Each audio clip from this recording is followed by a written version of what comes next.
Mga karag-karag, welcome back to my vlog. Isang magandang hapon sa inyong lahat mula dito sa Lasak City. At ito na nga mga karag-karag, ang mga nakakalokang pa-eksena, mga pasabog na mga pa-intriga galore na pinagchichismisan ng mga active na mga chismosa at mga chismosa sa social media, kasing sabog din ang ating minupusal fashion distraction look for today's vlog.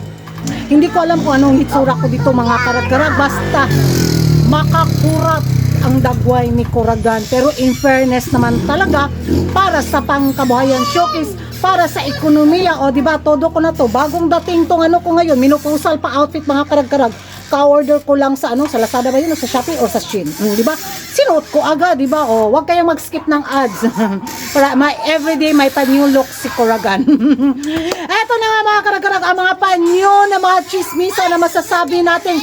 Hoy, banha mo anang sira diha sa tindahan kay aligugug kaayo ang akong vlog. Tirang hawa diha, tirang.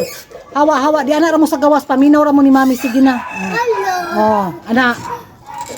At eto na nga mga karag-karag, nagkagulo na naman ang social media sa mga latest na mga nilatag na mga pa-intriga galore. Unahin natin tong suporta na binigay ng Hispano-Americana Organization sa laban ni Winwin Marquez mga karag-karag. Napanood ko yung mga pa-interview galore na mga bitaw pamunuan ng Hispano-Americana Organization na kung saan nabusbam ako.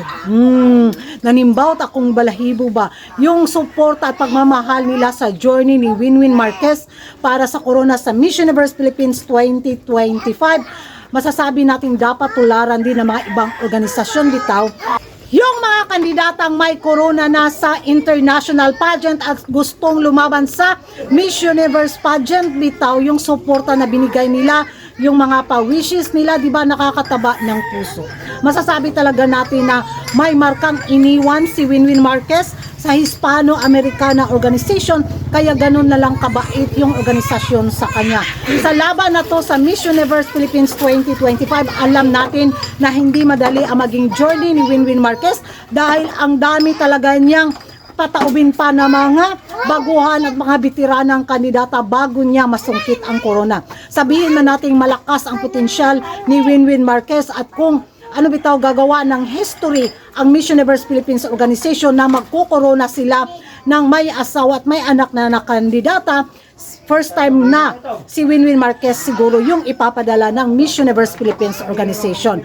Well, 50-50 below the ground pa yung maging chance ni Winwin Marquez dito dahil nakita natin yung mga ibang kandidata na handa rin makipagsuntukan sa Balintong, makipagjuduhan karate para magkipagkarate kay Winwin Marquez para masungkit din nila ang corona, di ba? So sa suportang binigay din ng Hispano-Americana Organization kay Winwin Marquez, dagdag ito sa confidence ni Winwin na ayun, may blessing mula sa dati niyang tahanan bitaw bilang Miss Hispano-Americana Queen. Ay naku mga karag-karag, sobrang happy ako at isa talaga rin ako sa susuporta sa laban na to ni Winwin Marquez. At sana makatadhana kay Winwin ang corona. Kung hindi man, nako, fight lang, di ba?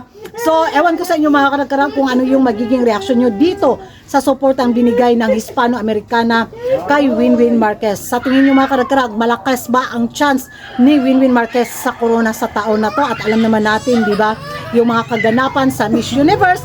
At speaking of Miss Universe Organization, eto na talaga yung mga bida-bidang mga judges na bakit ngayon lang nagsalita. Kalat-kalat na ito sa social media mga karag-karag, dating Miss Universe judge na kung saan ay nilatag na niya yung mga sikreto galore na nalalaman niya laban kay Sitang.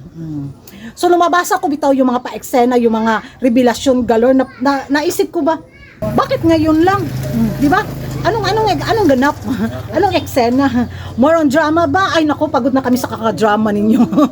Sa totoo lang, nang hawakan ni Sitang ang Miss Universe Organization, alam na namin yan na ganun talaga yung mangyayari.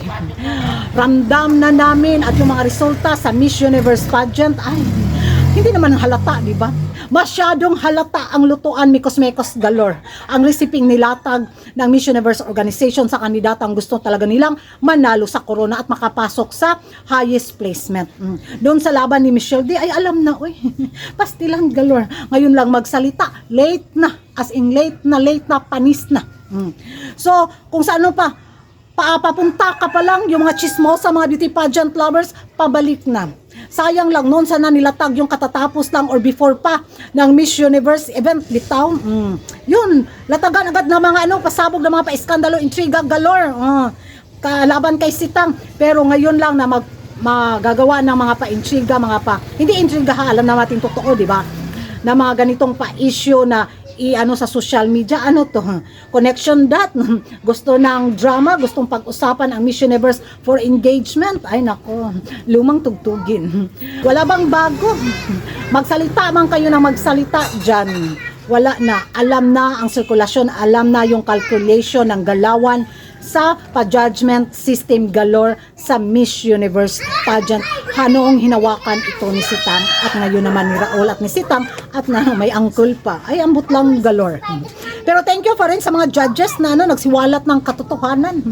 Kung katotohanan para sa kaingayan ng Miss Universe. Di ba?